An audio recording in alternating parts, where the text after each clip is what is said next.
The reviews are in, and we're going to tell you what they are. Yes, it's Thursday, because we moved the show. Because we wanted to. He's Todd Vandenberg, I'm Rob Steele, and we've got some stuff for you to watch, which you should watch, because it's not mandatory, but it's recommended. It's the recommended viewing of stuff, and in some cases, reading. But I'll get to that in a minute. We're going to start with something that Todd touched on last week, but appropriately, unlike politicians of a dubious nature. Yes. The Twilight Zone, the new version. The new version, indeed. We spoke about it last week and talked about, I was really excited about the relaunch. Jordan Peele, the director of Get Out and Us, both excellent films. But typically those are both labeled as horror films, and I don't see either of those as horror films, but very much like feature versions of Twilight Zone episodes because of the weirdness and the lessons and all the rest of it. I mean, they're both fantastic movies. Awesome choice to be the person who relaunches the Twilight Zone. The first two episodes I liked. I liked the second one better, but the Twilight Zone hadn't really hit the mark as like, oh, the other shows, both those episodes totally would fit in with the original Twilight Zone. Absolutely. The third episode absolutely fits in with the best of the Twilight Zone episodes. It's terrific. It's called Rewind. Basically, a black mom is taking her black son off to college. They're on a little road trip. And she's carrying her dad's old camcorder with her just for sentimental reasons. And she's goofing off and is videotaping her son while they're at some diner. Accidentally hits the rewind button, and it rewinds time. And she flashes back just maybe 20 seconds or so. And her son had accidentally squirted ketchup on his shirt. Is not there anymore. He's saying exactly the same thing he was saying before. And she's just has this trippy, she said, oh, this is the worst deja vu ever, et cetera, et cetera. It keeps happening. And it turns out that there's a cop at this diner. As it continues, he pulls him over and things escalate. She hits the rewind button, goes back to the diner, and I'll leave it at that. So this continues to happen. That's all I'm going to tell you about the plot. It's extremely well written, which of course is a hallmark of the Twilight Zone to begin with. The acting is terrific. So yeah, it is taking a look at shootings, just put it that way, of the issue that's going on. And a lot of people are not going to like this episode. The people who are not going to like this episode, if they don't like it because of the message behind it, I don't know if they're bad people, but they refuse to think about anyone except themselves. This is very political episode. A very politically charged episode. If you don't like the message, then go ahead and boycott Twilight Zone. I'm sure some people have decided to start that already because of this episode. If you don't care about other people, go ahead, boycott it. This is extremely well done. It's not heavy-handed.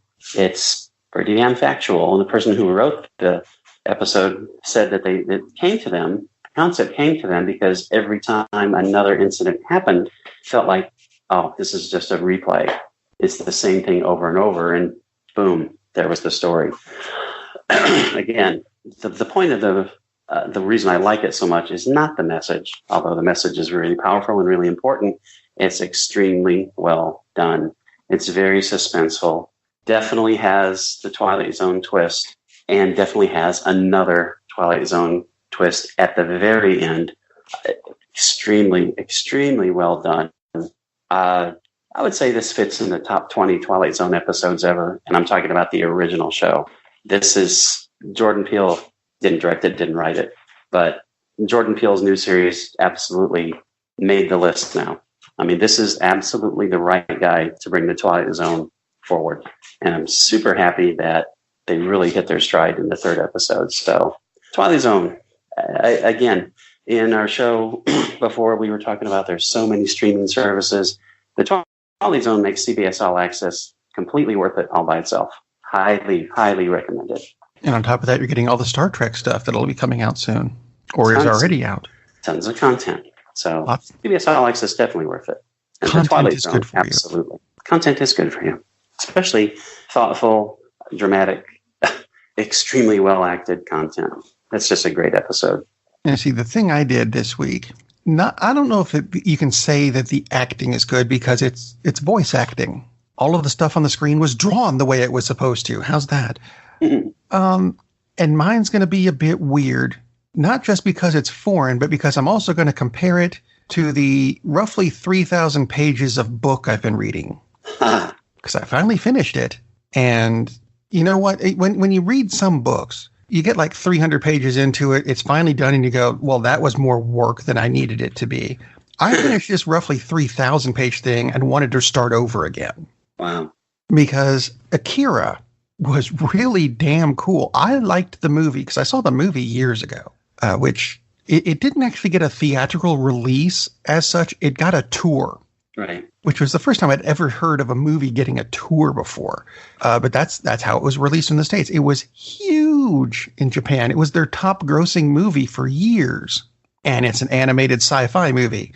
I'm trying to figure out how I can short form the storyline because it's very complex. There's a secret military project that is trying to develop these. There's some kids who are advanced by means of, telekinesis and telepathy and all this superpowered stuff. There's a rebel group that's trying to expose them. And at the beginning of the movie, they've stolen one of the special kids. And that's when they come across a motorcycle gang, not Hell's Angels. These are teenage kids who just happen to have some really cool bikes, including Canada's, not the country. That's the name of the character. If you watch it in English, Canada. It's not Canada. It's Canada. Pronounce it properly. I'm just saying, watch it. See, that's another complication into this. I watched it in Japanese with the subtitles because I don't speak Japanese. I have watched it in English and gone, no, they screwed that up. They screwed that up. That's not what he says here. Read the books. Anyway, one of the motorcycle gang kids named Tetsuo wrecked his bike basically into the kid that was being stolen, which woke Tetsuo's abilities. And from there, Tetsuo goes a bit nuts because he becomes very, very powerful. And the rest of the movie is, we have to stop him, or do we have to prevent Akira from coming back? Who is Akira? Akira is basically the same level that Tetsuo is, if not higher. And he's the one who blew up Tokyo, 30 years before this movie took place. Now, the movie takes place in 2030-ish, which means Tokyo blew up in 1988. Yeah, that didn't happen. That's when the books came out, and that's when the movie came out. There are a lot of differences between the book and the movie, and you've heard me complain about the X-Men a lot because that's worth complaining about. The difference is here because you can't cram a 3,000-page book into an hour-and-a-half movie. There are some things that are going to get left out. Duh. The difference being the X-Men movies were written by people who I think looked at a cover once and went, I think it should go like this, and it does not.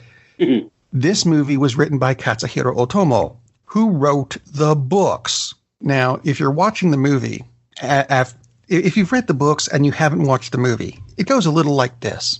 The first 8 issues and the last 2 issues, there's your movie. There's a lot of stuff that happens in between that you're missing that's really good. There's a lot of characters that they develop really good that you will really like in the books that are not even in the movie. They explain the whole thing with the drugs. Do the drugs enhance the abilities? Do they suppress them? Do they give new people special abilities? Depends on which pills they are. They explain that in the books. They kind of look at the drugs funny in the movie, and that's all they do with it. Missed that entirely. There's a whole subplot with Lady Miyoko, which I'm hoping I pronounced that correctly because she's in the movie. They didn't give her a name, nor is her plot there. Where after Japan explodes for the second time, she starts an underground railroad of smuggling people out or getting them medical attention or food. That entire plot is not only there. For some reason in the movie, they gave her a gender change, kind of. Because she's still called Lady Miyoko, but she's voiced by a dude. And she sounds like a guy. And they kind of made her look like a guy with breasts. Which makes very little sense in my head. or anyone's, I would think. Well, I mean, Justice League Unlimited, right? I'm tying it together. There was one of Darkseid's minions named Granny Goodness, who was voiced by Ed Asner, which is really weird. Yes, Ed Asner played a woman, but he sounded like a feminine Ed Asner. This one, no. This sounded like Ed Asner, who has smoked for about 30,000 years and just happened to have that voice coming out of a somewhat feminine body. And and if you cut out her subplot, why are you even showing her in the film? I mean, if you cut out that subplot, you don't need her in the film. Yeah, I'm just saying. However, No, shouldn't. even after all that, and even with all the stuff that is cut out, it's still a really good movie. But some of you are thinking, Rob, it's based on a comic book and it's animated, so it's kind of like a cartoon. I can show it to my kids. No, you can't. There's a lot of limb removal going on. It is very graphic in places. There are parts of it that still freak me the hell out. But Rob, there's a teddy bear in it. Yeah, the teddy bear is freaky as hell. Don't show it to your kids. And the ending of the movie, which I'm not even going to attempt to describe because it would take the rest of the show and you don't want to hear about it because it'll give you nightmares. It's that kind of film. But it's still really good. Don't show it to the kids. It's rated R for a reason. It's kind of like Deadpool that way. So I will highly recommend it if you're over 18. And don't watch it under the influence of anything other than life. I'd hate to think what would happen or what would be going through your head if you were less than sober watching this. The influence of anything other than life. Thank you. Let that be your motto, kids. Yeah. Never live your life under the influence of anything other than the influence of that. It says the guy who didn't you do a show about beer at one point? Many times. Just saying. Nothing wrong with that. Not the slightest. Meanwhile, your actual film this week. My actual film this week, and I apologize because I've just discovered there's an alternate director's cut version, which I never knew there was, which is interesting. But maybe another time. I am talking about a film which is 29 years old. I probably should wait till next year to do it, but I'm not. Friend came over who is a acknowledged self-confessed. Anyway, she's a horror film buff, but she had never seen The Exorcist 3 for a good reason, because when The Exorcist 2 came out, it was a godforsaken, horrible train wreck of a movie, and it was terrible. So pretty much no one was interested in watching another sequel to The Exorcist at that point. Even though, how many years went by between the two? Let's see, 17 years between the original Exorcist and The Exorcist 3. And that's about the right time frame that went by, pretty close to the time frame that went by within the film as well. It picks up the story of Detective Kinderman in the original movie, played by Lee J. Cobb, and this one by George C. Scott, because they wanted him angrier and more irascible, and that would be about the only actor who could pull that off, being more angry than Lee J. Cobb. And Father Dyer, again, they changed the actors. This time they got Ed Flanders, which you may remember from St. Elsewhere. He plays the priest who is the best friend of Damien Karras. Wasn't that Homer Simpson's neighbor? That's Nettie. Oh, sorry. Close enough. Also, I just all of a sudden put him in the movie in my head and went, hang on a minute, that doesn't work. Sorry, I'll shut up. That would be kind of terrifying. No, please do not shut up. So several years later, about 15 actually, within the context of the film, this is after the original exorcism. Obviously, everyone's a little bit older. Murders are occurring again in Georgetown, and they're particularly horrific murders. They're ritualistic murders, and they seem to fit the MO of a serial killer who was put to death in the electric chair 15 years before. And there are particularly graphic, nasty details which were fed incorrectly to the press. So when people came forward to confess, they would say, okay, next, move on. But these murders fit the actual specific, very specific, gruesome details of the original murders. And a priest has been killed. Actually, a young boy is killed first, then a priest is killed. And Kinderman, again, played by George C. Scott, is leading the investigation. There may be ties to that exorcism that happened long ago that he didn't really know that much about because he was on the very fringes of that occurrence. And there may be some ties to that original killer, who's the Gemini killer. So he investigates at a nearby hospital as a psychiatric wing. He finds a patient there who looks a lot like Father Karras, who, of course, died at the end of The Exorcist. Sorry for spoiling a movie which is over 40 years old. But if you haven't seen it by now. Yeah, sorry for the spoiler. So, of course, he's rather startled because this guy's supposed to be dead. Things get very spooky. They continue to get spookier. They continue to get weirder. There's some brilliant, terrifying scenes.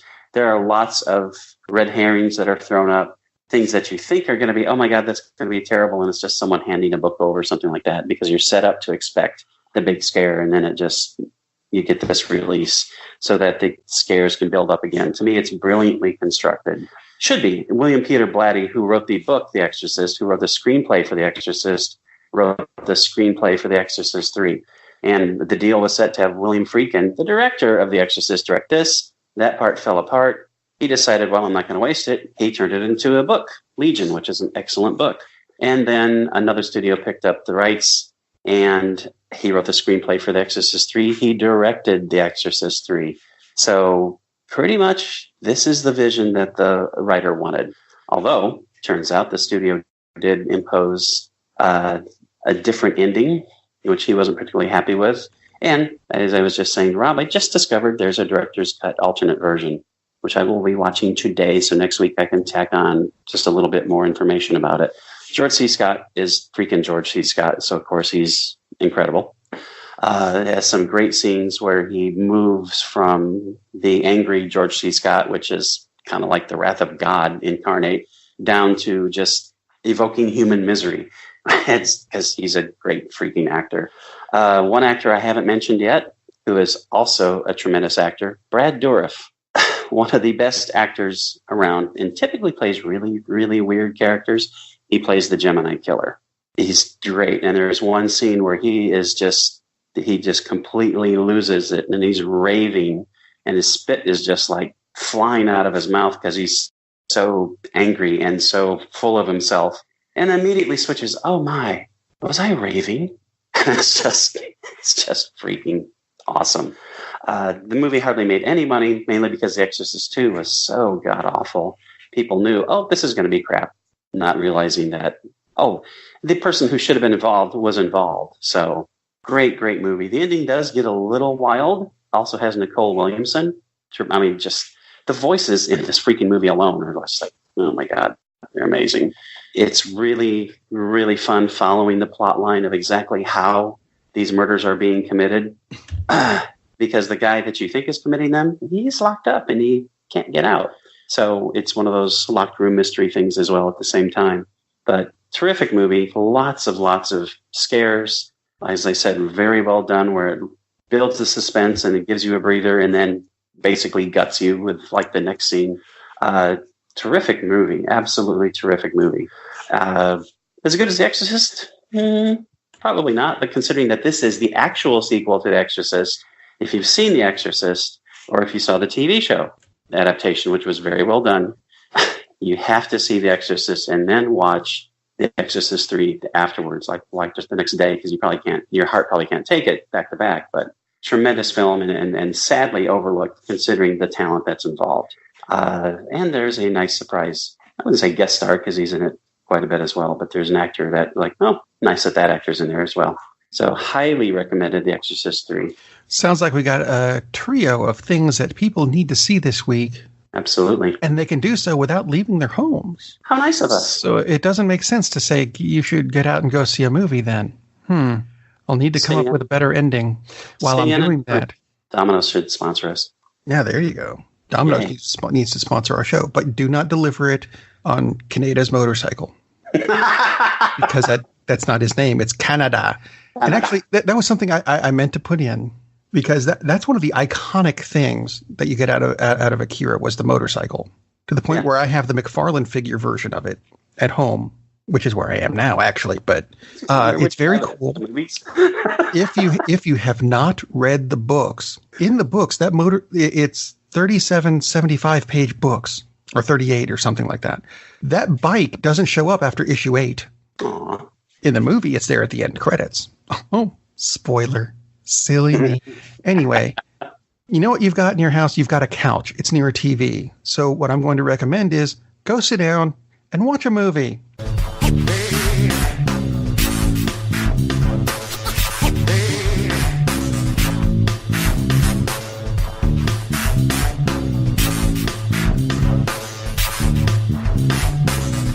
That's pretty much it.